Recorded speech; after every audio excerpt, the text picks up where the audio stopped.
Okay, 1 Kings chapter 19. Now Ahab told Jezebel all that Elijah had done, and how he had killed all the prophets with the sword.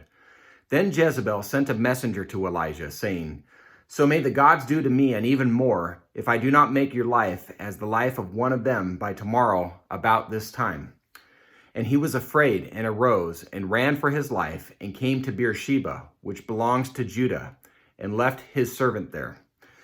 Which is really amazing, isn't it? Considering what he was just able to do with the power of God.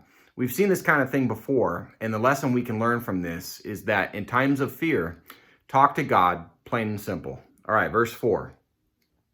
But he made himself went a day's journey into the wilderness, and came and sat down under a juniper tree. And he requested for himself that he might die, and said, "It is enough now, O Lord, take my life, for I am not better than my fathers." He lay down and slept under a juniper tree. And behold, there was an angel touching him, and he said to him, "Arise, eat." Then he looked, and behold, there was at his head a bread cake baked on hot stones, and a jar of water. So he ate and drank, and lay down again. The angel of the Lord came again a second time, and touched him, and said, "Arise, eat, because the journey is too great for you." So he arose and ate and drank, and went in the strength of that food 40 days and 40 nights to Horeb, the mountain of God. Then he came there to a cave and lodged there. And behold, the word of the Lord came to him. And he said to him, "What are you doing here, Elijah?" He said, "I have been very zealous for the Lord, the God of hosts. For the sons of Israel have forsaken your covenant, torn down your altars, and killed your prophets with the sword. And I alone am left, and they seek my life to take it away." So he said, "Go forth and stand on the mountain before the Lord."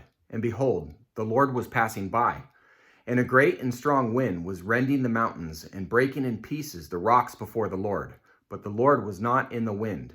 And after the wind, an earthquake. But the Lord was not in the earthquake. After the earthquake, a fire. But the Lord was not in the fire. And after the fire, a sound of a gentle blowing. When Elijah heard it, he wrapped his face in his mantle, and went out and stood in the entrance of the cave. And behold, a voice came to him and said, "What are you doing here, Elijah?" Then he said, "I have been very zealous for the Lord, the God of hosts. For the sons of Israel have forsaken your covenant, torn down your altars, and killed your prophets with the sword. And I alone am left, and they seek my life to take it away." The Lord said to him, "Go, return on your way to the wilderness of Damascus. And when you have arrived, you shall anoint Hazael king over Aram."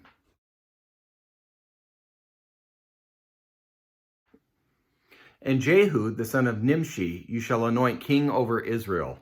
And Elisha, the son of Shaphat of Abel Meholah, you shall anoint as prophet in your place. It shall come about, the one who escapes from the sword of Hazael, Jehu shall put to death.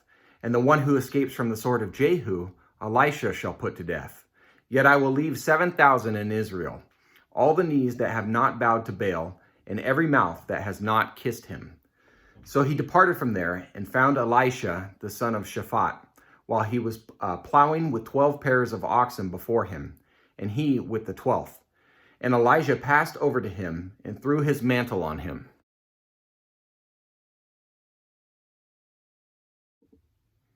He left the oxen and ran after Elijah, and said, "Please let me kiss my father and my mother, then I will follow you." And he said to him, "Go back again, for what have I done to you?" And I think what he means here is, go ahead, say goodbye to your parents, don't let me stop you, but that it was implied how important it was that he would come back. Verse 21, so he returned from following him, and took the pair of oxen, and sacrificed them, and boiled their flesh with the implements of the oxen, and gave it to the people, and they ate. Then he arose and followed Elijah and ministered to him. So next man up here. So we'll find out what happens with Elisha, and I hope you can join me tomorrow. Have a great day. I really appreciate you guys being here. God bless you.